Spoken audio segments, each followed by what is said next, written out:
पत्नी के गांव लौट जाने के बाद मैं अकेला पड़ गया था। मेरी भी कुछ ऐसी जरूरतें थीं जो मैं पूरी करना चाहता था। मेरे फ्लैट के नीचे वाले फ्लोर पर एक भाभी रहती थीं। मैं अक्सर उनसे हंसी मजाक कर लेता था। एक दिन मेरी तबीयत बिगड़ गई और मैं ऑफिस नहीं गया। मैंने सोचा भाभी के पास जाकर टाइम पास कर लेता हूँ। उनसे बात करूंगा तो अकेला भी नहीं लगेगा और घर की याद भी नहीं आएगी। मैं उनके घर गया तो भाभी चाय बनाने लगी और जैसे ही वो चाय का कप देने के लिए झुकीं तो उनका पल्लू गिर और उनके उभार का ज्यादातर भाग मेरी आंखों के सामने आ गया। मैं बेकाबू हो गया और उनके दोनों संतरों को, हेलो दोस्तों, आज की इस रोमांचक कहानी में आप सभी का स्वागत है। मेरा नाम विशाल है। मेरी उम्र 30 साल है और मैं एक शादीशुदा आदमी हूँ। मेरे 2 बच्चे भी हैं और मैं उनसे बहुत प्यार करता हूँ। मैं झारखंड के एक छोटे से गांव का रहने वाला हूँ, लेकिन पिछले 10 साल से मैं बिहार में रहकर जॉब करता हूँ। मैं एक बहुत ही शर्मीला किस्म का इंसान हूँ, इसलिए मुझे लड़कियों से बात करने में भी शर्म आती है। शादी से पहले भी मैंने किसी लड़की से बात नहीं की थी। एक बार मेरे दोस्त की चचेरी बहन ने मुझसे बात करने की कोशिश भी की थी, तो मैंने ही उसे मना कर दिया था। मेरा मन तो बहुत करता था, लेकिन मैं किसी भी लड़की से कुछ बोल नहीं पाता था। हालांकि मैं आपको यह बता दूं कि मेरी दिलचस्पी शुरू से ही लड़कियों से ज्यादा भाभियों में रही थी। ये उस समय की बात है जब मैं बिहार में किराए के मकान में अपने पूरे परिवार के साथ रहता था। शुरू में हमारे घर की माली हालत काफी अच्छी थी, क्योंकि मैं अच्छे पैसे कमा लेता था, लेकिन फिर धीरे धीरे हमारे घर के हालात बिगड़ते गए। दरअसल हुआ ये था कि मेरी माँ की तबीयत बहुत ज्यादा खराब हो गई थी। मेरी माँ गांव में ही रहती थी।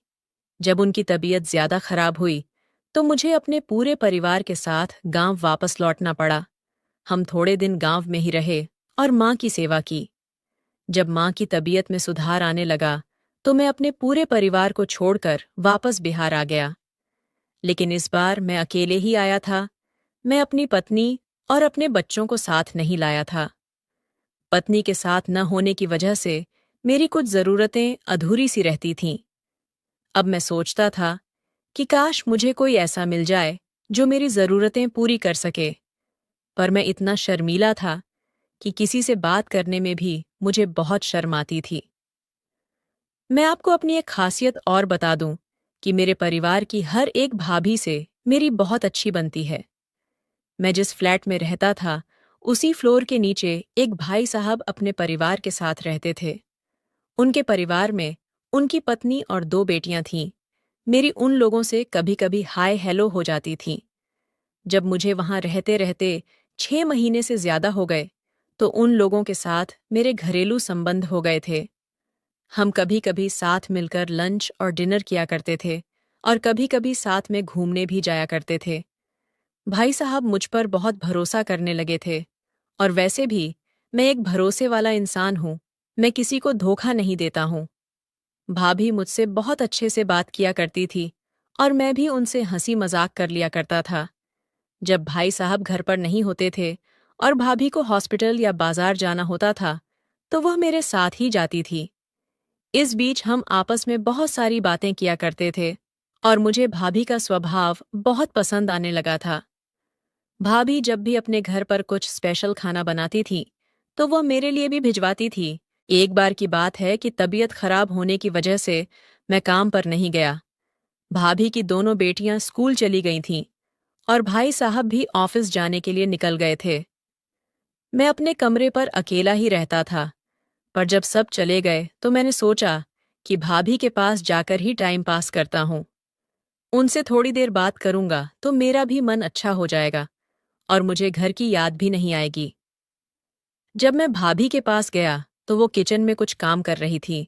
मुझे देखते ही वो बोली, क्या हुआ देवर जी, आज आप काम पर नहीं गए?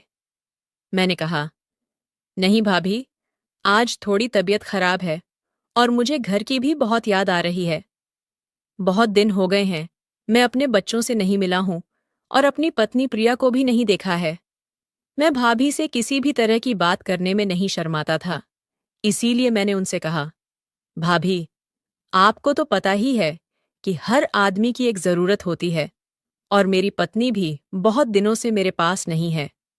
कभी कभी तो लगता है कि उड़कर उसके पास पहुंच जाऊं। और इतना कहकर मैं हंसने लगा। वो बोली, बात तो आप सही कह रहे हो देवर जी। मैं समझ सकती हूँ कि आप पर क्या बीत रही है। आप थोड़ी देर यहीं बैठो, मैं आपके लिए चाय बनाकर लाती हूँ। आपको चाय पीकर छोड़ा अच्छा लगेगा। इतना कहकर भाभी चाय बनाने लगी। मैं भाभी को भी देख रहा था। वह बहुत ही प्यार से मेरे लिए चाय बना रही थी। थोड़ी देर बाद वह कुछ लेने के लिए झुकी तो उनके गोरे उभार मुझे दिख गए। वो नज़ारा बहुत ही सुंदर था, और उसे देखकर मेरी तबीयत भी थोड़ी थोड़ी ठीक होने लगी थी। उनके भारी और गोरे उभार का ज्यादातर भाग बाहर झांक रहा था। मेरी निगाहें रह रहकर उनके इन कयामाती उभार की ओर उठ जाया करती थीं, और जब भी ऐसा होता था तो मेरे तन बदन में एक हलचल सी मच जाती थी। भाभी कहने को तो काम कर रही थीं, पर उनका पूरा ध्यान मेरी हरकतों पर था। मेरी नज़रों का भाव समझकर वह मन ही मन खुश हो रही थीं। भाभी समझ चुकी थी कि मैं क्या देखने की कोशिश कर रहा हूं, और वह भी इस बात पर खुश हो रही थीं। थोड़ी देर बाद भाभी मेरे लिए चाय लेकर आए और मुझसे बोली, यह लीजिए, पी लीजिए। मैंने कहा, अगर आप पिलाओगी तो जरूर पीऊंगा भाभी। और इतना कहकर हम दोनों हंसने लगे। भाभी बोली, आप बहुत ही शैतान हो रहे हो। मैंने कहा, अगर आपको अच्छा लग रहा है तो मैं और भी शैतानियां कर सकता हूं। मेरी तबीयत खराब है, अगर आप मेरी बात मान लोगी तो मुझे बहुत अच्छा लगेगा। मुझे पता था भाभी का भी मन है, लेकिन वह दिखावे का विरोध करने लगी। थोड़ी देर बाद जब वह चाय का कप उठाने के लिए झुकी तो उनका पल्लू गिर गया। अब तो मेरी हालत और भी ज्यादा खराब हो चुकी थी। मैंने कुछ न सोचते हुए उनको गोद में उठाया और कमरे में ले गया और उनसे जी भरकर प्यार किया। मैंने बहुत मेहनत की थी, तब जाकर उनको खुश कर पाया। मेरी मेहनत देखकर वो बोली, अरे आपकी पत्नी तो आपसे बहुत खुश रहती होगी। भाभी बोली, तुम्हारे भाई साहब तो मुझ पर ध्यान ही नहीं देते हैं। मैं बिन पानी मछली की तरह तड़पती रहती हूँ, पर उनका मुझ पर तो कोई ध्यान ही नहीं रहता है। वो ऑफिस से आते हैं और खाना खाकर चुपचाप सो जाते हैं। मैं उनके लिए तैयार बैठी रहती हूँ, पर वह मेरी तरफ देखते भी नहीं है। मैंने कहा, कोई बात नहीं, अब से मैं आपको वह सब दूंगा जो आपको मिलना चाहिए। इतना सुनकर भाभी मेरे गले लग गईं। अब यह सिलसिला रोज ही चलने लगा था। मैं भाई साहब के ऑफिस निकल जाने के बाद थोड़ी देर के लिए भाभी के पास जाया करता था और उन्हें मजे दिया करता था। इन सब के बाद मैं ऑफिस जाया करता था। कभी कभी भाभी को यह डर सताता था कि मैं कहीं किसी को कुछ बता ना दूं। मैंने भाभी से कहा था, आप बिल्कुल भी फिक्र मत करो, मैं एक बहुत ही भरोसे वाला इंसान हूं।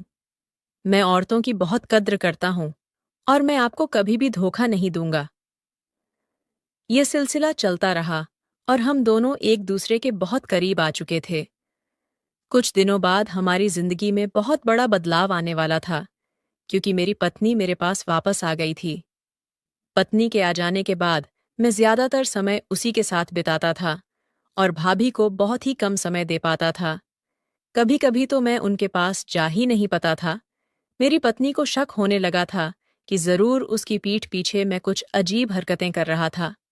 वह बोली, क्या आपको मेरी याद नहीं आती थी? मैंने कहा, भला ऐसा हो सकता है क्या कि मैं तुम्हें याद ना करूं? मुझको पता था कि उसे मेरी बातों पर यकीन नहीं है, लेकिन मैं कर भी क्या सकता था। पत्नी के आ जाने के बाद मैं भाभी के पास जा ही नहीं पाता था, और मैं उन्हें बहुत याद करने लगा था। एक बार जब मैं उनके पास गया तो भाभी बोली, आप बहुत ही चेंज हो गए हो। जब से आपकी पत्नी वापस आई है, तब से आप तो मुझे भूल ही गए हो। मैंने कहा, ऐसी कोई बात नहीं है भाभी, उसको मुझ पर थोड़ा थोड़ा शक होने लगा है, और वह मुझको आपके पास नहीं आने देती है। मैं फिर भी आपके लिए समय निकाल लेता हूँ और आपके पास चला आता हूँ। थोड़ी देर बातें करने के बाद हम दोनों आपस में समा गए और फिर मैं ऑफिस चला गया। कुछ दिनों बाद मेरी पत्नी को मेरी शर्ट पर लिपस्टिक के निशान मिले। अब तो उसका शक यकीन में बदल चुका था। जो बोली, मुझे पहले से ही पता था कि तुम्हारा उस चुड़ैल के साथ चक्कर चल रहा है। मैं अभी जाकर सब कुछ भाई साहब को बता दूंगी और तुम दोनों का पर्दाफाश कर दूंगी। मैंने कहा, प्लीज, तुम ऐसा कुछ भी मत करो। मैं आप कभी भी उनसे बात नहीं करूंगा। वह इतना गुस्से में थी कि रोने लगी और बोली, मैं गांव में आपकी माताजी की सेवा करने में लगी हुई थी, आपके बच्चों को पालने में लगी हुई थी, और आप इधर मुझे धोखा दे रहे थे। क्या आपको शर्म नहीं आती? क्या यह ज़रूरतें हैं आपके लिए इतनी ज़्यादा ज़रूरी है कि आप अपनी पत्नी को धोखा दे दोगे? अरे, अगर मैं इतने दिनों तक आपके बिना रह सकती हूं, तो आप क्यों नहीं रह पा रहे थे? आपने मेरे बारे में एक बार भी नहीं सोचा, अपने बच्चों के बारे में एक बार भी नहीं सोचा। अगर फिर भी आपको उस औरत से इतना ही प्यार है, तो आप मुझसे कह दीजिए, मैं अभी के अभी यह घर छोड़कर चली जाऊंगी और आपकी जिंदगी में कभी भी वापस नहीं आऊंगी। औरत सब कुछ बर्दाश्त कर सकती है, पर अपने पति का बंटवारा बर्दाश्त नहीं कर सकती, और मैं भी बर्दाश्त नहीं करूंगी। अगर आपको मेरे साथ रहना है तो मेरा ही बनकर रहना होगा, नहीं तो आप मुझसे कह दीजिए, मैं गांव चली जाऊंगी और वहीं रहकर माताजी की सेवा करूंगी। मैं समझ चुका था कि मैंने अपनी कुछ पलों की जरूरतों के लिए अपनी पत्नी का दिल दुखाया है। मैंने उससे माफी मांगी और बोला, आगे से कभी भी ऐसा नहीं होगा। तुम कहीं भी मत जाओ और मेरे साथ रहो। तुम मेरे लिए सब कुछ हो, हमारे बच्चे मेरे लिए सब कुछ हैं। मैं तुम लोगों के बिना जिंदगी नहीं जी पाऊंगा। इसके बाद से मैं कभी भी भाभी के पास नहीं गया। मैंने उनको भी सारी बात बताई और उनसे भी माफी मांगी। कमेंट करके ज़रूर बताइएगा कि आपको ये कहानी कैसी लगी। अगर आपको ये कहानी पसंद आई हो तो इसे लाइक करें और अपने दोस्तों के साथ भी शेयर करें।